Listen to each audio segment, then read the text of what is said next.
दिसंबर महीने में लगभग आज से 7 महीने पहले कांग्रेस सरकार सत्ता में आई थी और कांग्रेस सरकार ने जब पार्टी ने चुनाव लड़ा था तो लोगों को लोक लुभावन नारे देकर के कोई कोर कसर नहीं छोड़ी थी। इन्होंने उस समय लोक लुभावने नारे देने में, क्योंकि सत्ता की इतनी भूख उस समय इनको थी कि इन्होंने कई ऐसी बातें उस समय की जो ऐसा लगता था कि ये सरकार बहुत कुछ करेगी। लेकिन पिछले 7 महीने में हिमाचल प्रदेश की जनता ने देख लिया कि ये सरकार बिल्कुल आपसी मतभेदों में उलझी हुई सरकार है। This news is brought to you by Genesis Coaching Institute, Nagrota, Bagwa. ये सरकार और सरकार के मंत्री एक दूसरे के बयानों के ऊपर कटाक्ष करने वाले लोग हैं। उसके अनेकों उदाहरण आपने समय समय पर देखे होंगे। आजकल पूरे हिमाचल प्रदेश के अंदर जो तबाही का माहौल बना है, बारिश के कारण, बादल फटने के कारण, बाढ़ आने के कारण, उसकी तरफ ध्यान न देकर के जनता उससे परेशान हो गई है। जनता को कुछ मिल नहीं रहा है। उससे परेशान होकर के लोग सरकार की तरफ देख रहे हैं और सरकार के मंत्री एक दूसरे के ऊपर कटाक्ष कर रहे हैं, एक दूसरे के ऊपर बयानबाजी कर रहे हैं।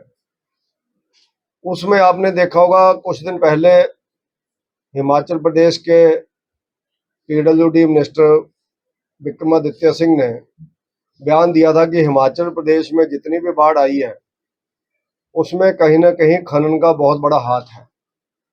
खनन के कारण जो सारा नुकसान, खास करके मंडी और कुल्लू ऐसे स्थानों के ऊपर उन्होंने कहा था।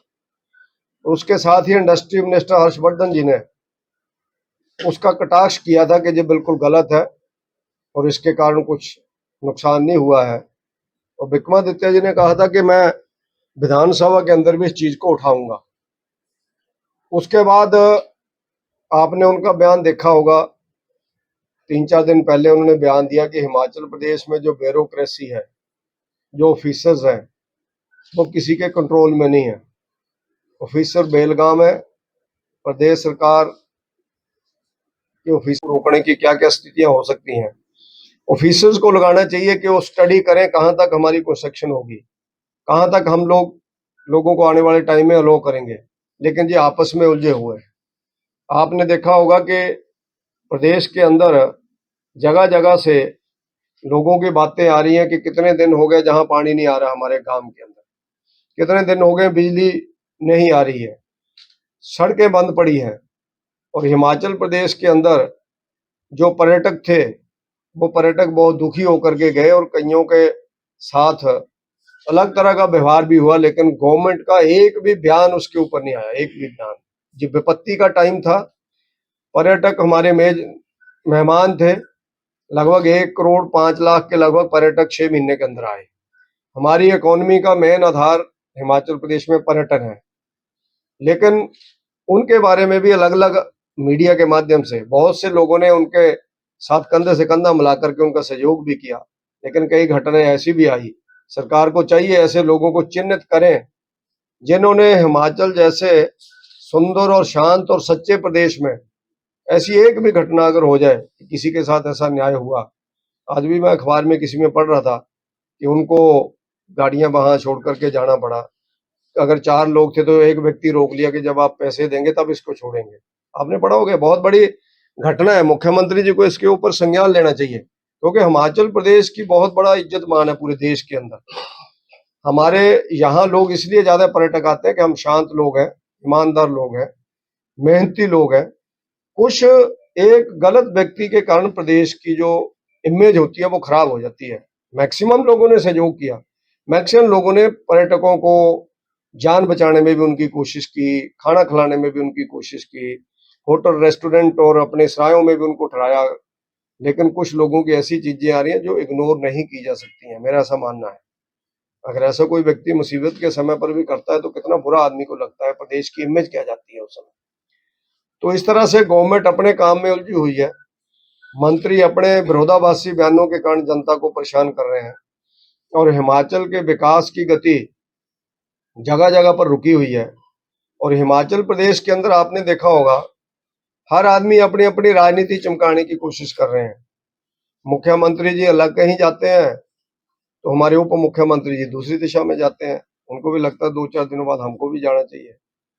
हमारे पार्टी के नेता गए, नड्डा जी गए, अनुराग जी गए, जयराम ठाकुर जी गए, डॉक्टर बिंदल जी गए, सब लोग एक दिशा में गए और उसके बाद सब लोगों ने तय किया अपनी अपनी लोकसभा देखो, फिर अपनी अपनी विधानसभा जहां आप लोग आपसी विरोधाभास ये कांग्रेस को 2024 के चुनाव के अंदर जनता उस समय सबक सिखाएगी।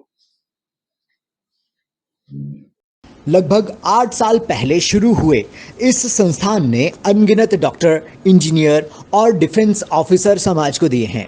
जेनेसिस कोचिंग संस्थान अपने अनुभवी अध्यापकों व कुशल प्रबंधन के कारण हर रोज सफलता की सीढ़ियां चढ़ रहा है।